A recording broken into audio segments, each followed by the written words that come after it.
kasus tersebut. Antara lain, satu, adanya penunggakan biaya docking yang seharusnya sudah dibayar oleh subsidi angkutan pelayaran kritis oleh Satuan Kerja Perhubungan, namun tidak dibayarkan sehingga terjadi penunggakan biaya docking sebesar Rp1.255.613.300. Dokumen yang tercantum dalam bentuk formulir yang dimana pelakunya adalah adik kandung direktur utama yang bekerja sebagai pengawas pengetahuan energi dari perusahaan. Penemuan pendapatan risiko bayaran sedangkan polisi tersebut tidak termasuk ke dalam berkas dengan begitu auditor menjelaskan sumbernya sebagai pengumpulan bukti untuk membuktikan apakah hubungan tersebut benar atau tidak.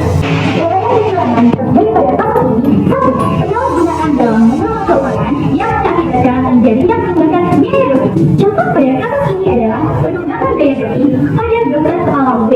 Biaya docking kapal yang merupakan salah satu biaya operasional yang dibiayai oleh subsidi angkutan pelayaran perintis dan telah dibayarkan oleh Satuan Kerja Perhubungan. Terjadi korupsi terjadi dikarenakan penyalahgunaan kekuasaan untuk keuntungan pribadi. Contoh pada kasus ini adalah pungli yang dilakukan oleh adik kandung direktur utama yang bernama Mr. T, yang mana Mr. T merupakan seorang pengawal kapal dengan kekuasaan ini. Mr. T menaruh keuntungan yaitu cara kita staf pengawas lapangan pada kapal motor penumpang KMP Tanjung 112 di dermaga 345. Tidak, yaitu sebutkan kerugian atau potensi kerugian yang diderita BUMD dari transaksi tersebut, dan siapa yang bertanggung jawab kerugian dan potensi kerugian yang diderita BUMD.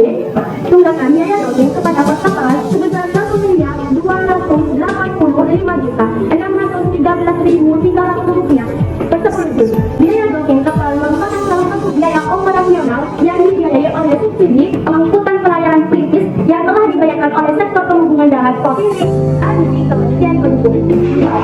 Bagaimana tanggung jawab kita? Anda sebagai seorang editor dalam mengungkapkan kasus ini, tanggung jawab kami. Jika kami sebagai editor dalam mengungkapkan kasus ini berdasarkan standar audit 250 yang masuk tentang kewenangan dalam satu audit. Dua audit ini adalah berikut. Yang pertama, mengidentifikasi dan menilai risiko kesalahan penyajian material dalam laporan keuangan yang disebabkan oleh kecurangan. Yang kedua, mendapatkan bukti audit yang cukup. Jelas teori yang mendukung kerangka berpikir yang terkait dengan kasus ini di dalam teori fraud hackathon terdapat 6 poin di dalamnya, yaitu yang pertama adalah pressure. Hal ini dapat berasal dari tekanan kebutuhan keuangan, target keuangan yang menurun, atau bahkan perekonomian keluarga yang mendesak dan sebagainya, sehingga mendorong pelaku untuk melakukan tindak pencurian.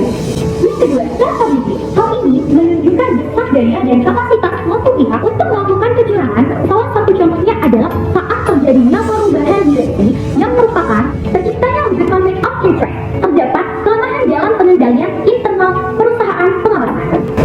Kesimpulannya, terdapat beberapa poin penting yang telah dibahas. Terdapat ini mengungkapkan indikasi ketidakwarasan yang ditimbulkan dari tindak kecurangan tersebut. Antara lain, adanya penunggakan biaya docking, pemungutan ijaz, pendapatan si pembayaran tidak termasuk ke dalam kas. Tingkat-tingkat yang harus dilakukan untuk membuktikan kecurangan ini adalah dengan melakukan tahap perencanaan pelaksanaan hingga melaporkan oleh tim audit. Adapun kerugian atau potensi kerugian yang diderita oleh BUMD dari transaksi tersebut, dokter kepala sebesar Rp1.285.613.300 per 10 Juli. Saran kami untuk kasus ini, publik berhak mendapatkan informasi dan kebenaran terkait kasus ini segera muncul. Saran kami untuk kedepannya yang terjadi perlu dioptimalkan, mengkaji ulang aturan yang berlaku di perusahaan tersebut dan memberikan transparansi atas laporan keuangan dan transaksinya, sehingga meminimalisir terjadinya yang tentunya tanpa mengenal jabatan tiap individu. Itulah pemaparan